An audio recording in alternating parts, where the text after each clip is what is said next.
আসসালামু আলাইকুম, আশা করি সবাই ভালো আছেন। সবাইকে স্বাগতম আমার ব্লগ ভিডিওতে। আজকে আমার আলোচনার বিষয় হচ্ছে ডক্টর ইউনূসের সফর ইউনাইটেড কিংডমে।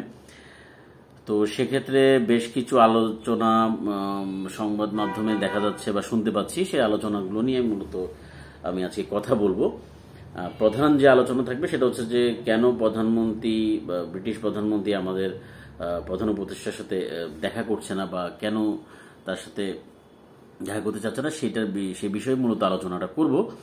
তার আগে একটু বলে নিই যে কেন আমাদের প্রধান উপদেষ্টা ব্রিটেনে গিয়েছে, সেই বিষয়ে একটু সংক্ষিপ্ত বিষয় বলি। ব্যবসায়িক কারণ ছিল।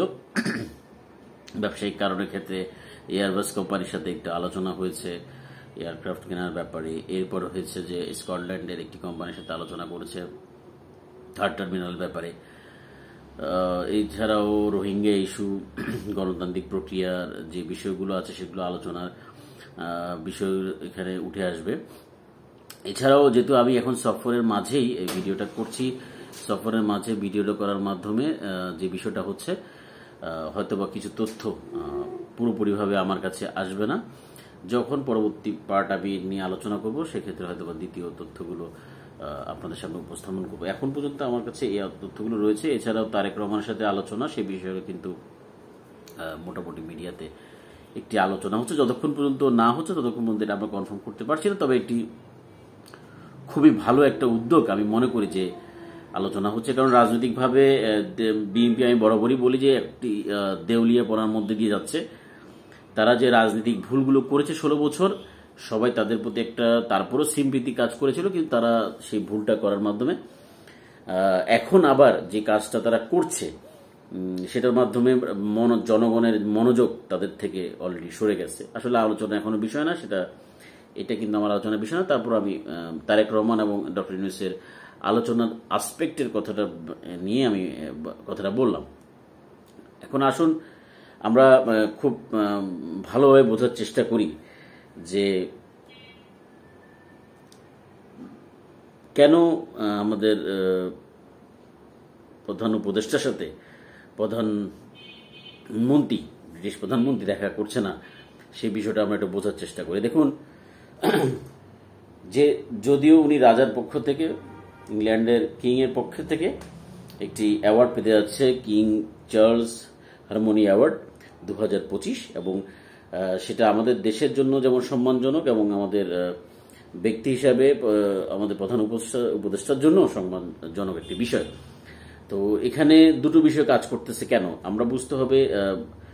তাদের যে কিংডম, যে তাদের যে রাজার যে প্রসিডিউর, যে কিং প্রসিডিউর, সেটার সাথে ওদের যে বর্তমান গণতান্ত্রিক যে প্রক্রিয়া বা ওদের যে দুটো কক্ষ বিশিষ্ট যে সংসদ সিস্টেম রয়েছে, পার্লামেন্টারি সিস্টেম রয়েছে, সেটা ভিন্নভাবে কাজ করে। রাজা এবং তাদের যে পার্লামেন্ট দুটো ভিন্ন আসপেক্টে কাজ করে, এবং তাদের প্রধানমন্ত্রী লাস্ট 10 বছর যদি আমি চিন্তা করি, ওদের প্রধানমন্ত্রী যে প্রসিডিউর খুব বেশি সাফল্য দেখাতে পারে নাই।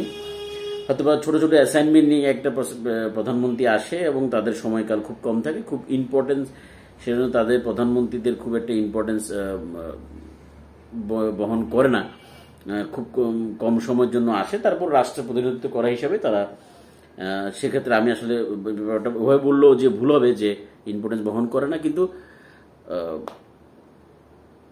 তাদের অবস্থান দিক থেকে, কারণ লাস্ট 10 বছরের অবস্থান দিক থেকে আমি মনে করি খুব কম সময়ের মধ্যে আসা প্রধানমন্ত্রীর মধ্যে উনি একজন।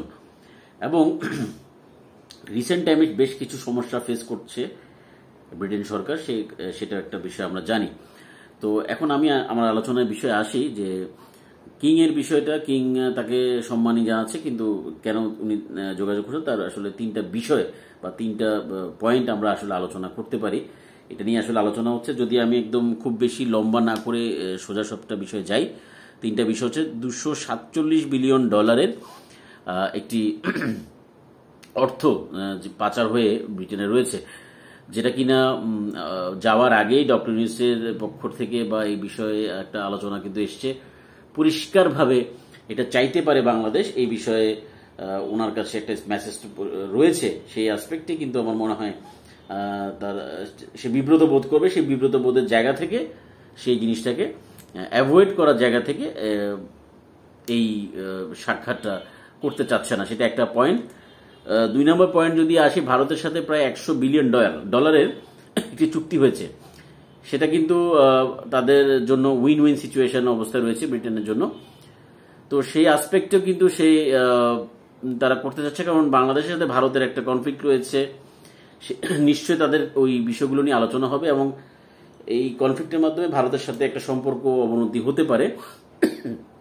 সেই জিনিসটার জন্য আমার মনে হয় তারা আলোচনা করতে চাচ্ছে না, কারণ ভারতও এই যে তাদের যে একটা ভালো চুক্তি, সেই চুক্তির সাথে ওদের যে অসামঞ্জস্যতা হতে পারে, মনোমালিন্য হতে পারে বাংলাদেশের সাথে, যে কারণে ভারতের একটা অসন্তুষ্টি রয়েছে, সেটার এখন মোটামুটি রাজনৈতিক প্রেক্ষাপট সবারই জানা।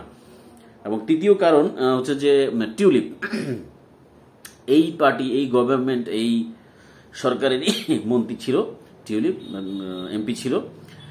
সেক্ষেত্রে এই যে প্রধানমন্ত্রীর আন্ডারে উনি ছিলেন এবং কেয়ার স্টারমার ওনার নাম, উনি খুব ক্লোজ ছিল টিউলিপের। এবং যখন এই পদত্যাগ করছিল টিউলিপ, সেক্ষেত্রে উনি বেশ কার্যকর ভূমিকা পালন করেছে যে তাকে না পদত্যাগ করানোর জন্য। এবং এটাও শোনা গেছে যে ওনার খুবই কাছের মানুষ এবং পারিবারিকভাবে ওনাদের অনেক ভালো ইন্টারেকশন রয়েছে কেয়ার স্টারমারের সাথে। তো সেই আসপেক্টে টিউলিপের একটা ইস্যু এখানে এসে যাচ্ছে, যেটা কিনা তার সরকারকে, তার প্রধানমন্ত্রীত্বকে প্রশ্নবিদ্ধ করেছিল, যেহেতু দুর্নীতির ইস্যু ছিল টিউলিপের। সেই আসপেক্টে এই সাক্ষাৎটা তার জন্য বিব্রত করছিল। তো একটা দেশের প্রধানমন্ত্রী, যখন একটা দেশের প্রধানমন্ত্রী আসে, সেটা খুব স্বাভাবিকভাবে দেখা হয়। তো এই 3টা পয়েন্ট খুব পরিষ্কারভাবে করে দিয়েছে যে বাংলাদেশের প্রধান উপদেষ্টার সাথে দেখা না করার যে অনিচ্ছা প্রকাশ, এই অনিচ্ছা প্রকাশের এই 3টা কারণ হিসেবে উল্লেখ করা হয়েছে। এবং এই 3টা কারণই আসলে আমি মনে করি খুবই ভ্যালিড। তাদের বিব্রতকর অবস্থার মধ্যে তারা এই ধরনের, কারণ বাংলাদেশের কাছে পজিটিভ সাইন আছে, সেই পজিটিভ সাইন থেকে কিন্তু তারা আলোচনা করতে পারে, কিন্তু তারা সেটা করতে চাইবে না, খুব স্বাভাবিক বিষয়, কারণ তাদের নেগেটিভ অবস্থান রয়েছে, প্রত্যেকটা জায়গায় তাদের নেগেটিভ অবস্থান রয়েছে। তবে আমি মনে করি ডক্টর মোহাম্মদ ইউনূস এবং বাংলাদেশের পক্ষ থেকে এই বিষয়ে আন্তর্জাতিকভাবে আরো চাপ সৃষ্টির মাধ্যমে এই যে অর্থগুলো পাচার হয়েছে, সেগুলোর বিষয়ে জোরালো পদক্ষেপ নিতে পারে, সেই বিষয়ে যেন স্টেপ নেয়। তো এতটুকুর মধ্যেই আমার মনে হয় থাকা উচিত। এটা নিয়ে আসলে বেশি বাড়াবাড়ি না করাই আমাদের জন্য খুবই ভালো বিষয় হবে। এবং কারণ যিনি আছেন প্রধানমন্ত্রী, ওনার থেকে উনি অনেক ভ্যালুয়েবল পার্সন ডক্টর ইউনূস সাহেব, তো সেটা বড় বিষয় ক্যারি করে না এবং তার সম্মান অবশ্যই তার থেকে অনেক বেশি। তো সেক্ষেত্রে এটাকে আমরা খুব বেশি ইম্পর্টেন্ট দিচ্ছি না। তবে আমি এটা মনে করি বাংলাদেশ তাদের নিজস্ব যে গৌরব ফিরে পেয়েছে, সেই গৌরব অনুযায়ী এগিয়ে যাক। তো পরবর্তী ভিডিও ডক্টর ইউনূস সাহেবের সফর নিয়ে হয়তো ভিডিও আমি আরো বিশেষ তথ্য আপনাদেরকে জানাবো। আজকে এই পর্যন্ত রইল। তো সেই পর্যন্ত ভালো থাকবেন, সুস্থ থাকবেন, আর আমার চ্যানেলটা সাবস্ক্রাইব করতে ভুলবেন না। ধন্যবাদ সবাইকে। আসসালামু আলাইকুম।